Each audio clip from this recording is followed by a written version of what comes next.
अगर मैं एनसीपी की बात करूं तो एनसीपी पर भी करीब करीब 70,000 करोड़ रुपए के घोटालों का आरोप है।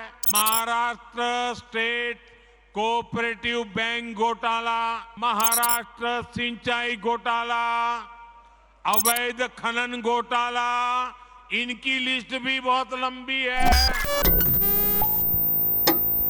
As per sources, Ajit Pawar will be joining the Shinde-led government and he is likely to become the Deputy Chief Minister of Maharashtra.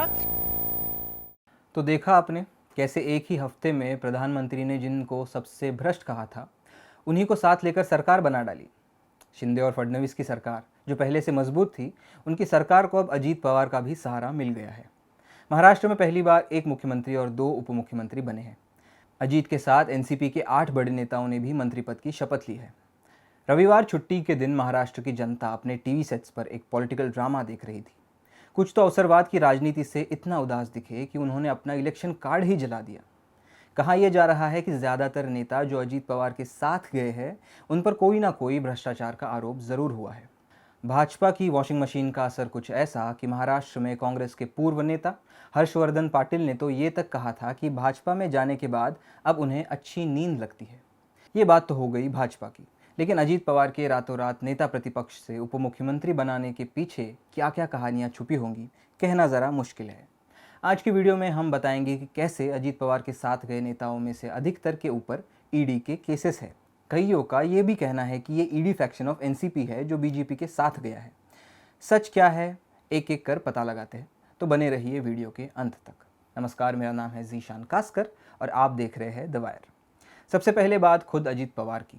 Maharashtra के ऐसे नेता जिनको न जाने कितने साल से राज्य का मुख्यमंत्री बनना है, लेकिन हाल ये है कि अजीत पवार ने कल 5वीं बार उप मुख्यमंत्री पद की शपथ ली। अजीत और उनका परिवार सालों से एजेंसियों की नज़र में है। हाल ही में अजीत पवार और उनकी पत्नी सुनेत्रा के साथ जुड़ी एक कंपनी को लेकर महाराष्ट्र राज्य सहकारी बैंक यानी एमएससीबी घोटाले के मामले में ईडी ने न्यायालय में चार्जशीट दाखिल की। ईडी ने खुलेआम चार्जशीट सीधे तौर पर पति पत्नी का नाम नहीं उठाया है। ईडी के अनुसार लापता संबंधित राशि के साथ बैंक से 826 करोड़ रुपए के कर्ज लिए जारंडेश्वर शुगर मिल ने अपार राशि की प्राप्ति की है, जिसमें से 887 करोड़ रुपए का बकाया था। इसके अलावा ईडी ने दावा किया कि शुगर मिल कंपनियों के माध्यम से अजीत पवार और सुनेत्रा से जुड़ी थी। ईडी ने मिल की बिक्री पर भी आलोचना की क्योंकि इसे रियल एस्टेट कंपनियों को बेच दिया गया था, जिनके पास विशेषज्ञता और किसानों के हित में सख्ती की कमी थी। एक इंटरव्यू में पत्रकार निखिल वागले ने द वायर से कहा था कि अजीत पवार को अपना और अपनी पत्नी को जेल जाने का डर है, इस वजह से वे बीजेपी के साथ जा रहे हैं। ये तो रही अजीत पवार की बात। अब आते हैं दूसरे बड़े नेता प्रफुल्ल पटेल की तरफ। एनसीपी नेता और पूर्व नागरिक उड्डयन मंत्री प्रफुल्ल पटेल की कुछ संपत्ति को इकबाल मिर्ची के साथ अपराध संबंधित संपत्ति के अंतर्गत जांच के लिए जोड़ दिया था। पिछले साल जुलाई में ईडी ने पटेल और उनके परिवार के सीजे हाउस में 4 मंजिलों, जिसमें उनका 15वां मंजिल आवास शामिल है, उसको आपातकालीन रूप से जोड़ दिया था। ईडी ने इस बात की पुष्टि भी की थी। ईडी ने 2006-07 के एक संयुक्त उद्यम के संबंध में अपनी company millennial developers private limited और मिर्ची के बीच एक आरोप की जांच के तहत पटेल को अक्टूबर 2019 में पूछताछ की थी। इस जांच में 15वीं मंजिल वाली इमारत का निर्माण करने का आरोप मिर्ची और पटेल पर लगा था। प्रफुल्ल पटेल शरद पवार के पुराने साथियों में से एक है। कहा जाता है कि बीजेपी और अजित पवार के बीच की कड़ी प्रफुल्ल पटेल ही थे। अब आते हैं तीसरे व्यक्ति पर, जो कि है छगन भुजबल।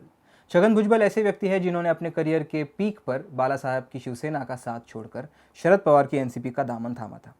भुजबल के ऊपर भी ईडी की जांच चल रही है। इतना ही नहीं, वो तो 3 साल तक जेल भी रहकर आए हैं।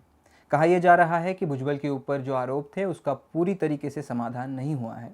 इस वजह से संभावना थी कि ईडी फिर से छगन भुजबल को भ्रष्टाचार के केस में अंदर कर दे, लेकिन कल की घटना के बाद ऐसा होना मुश्किल ही लग रहा है, क्योंकि अभी तक का इतिहास यही कहता है कि भाजपा की वॉशिंग मशीन में एक बार जो चला गया उसके सारे दाग धुल जाते हैं। भुजबल की कहानी तो शरद पवार ने खुद बताई।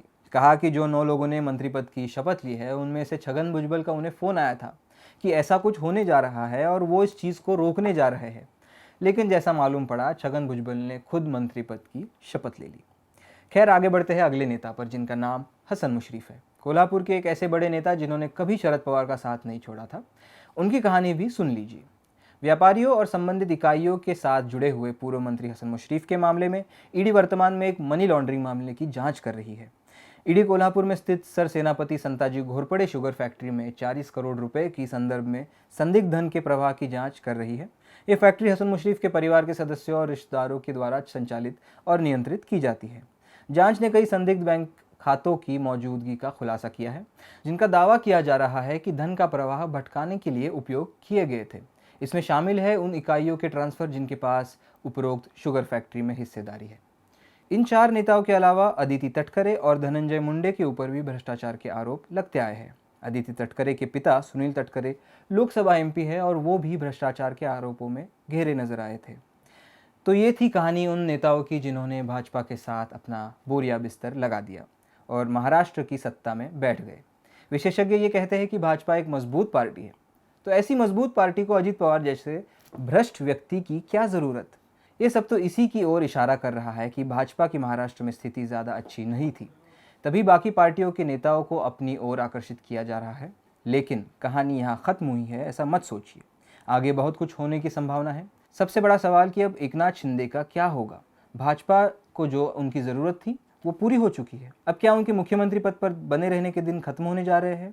एकनाथ शिंदे के अलावा अभी तक ये भी पूरे तरीके से नहीं पता कि अजीत के पास 2/3 से ज़्यादा एमएलएज अपने पास है भी या नहीं।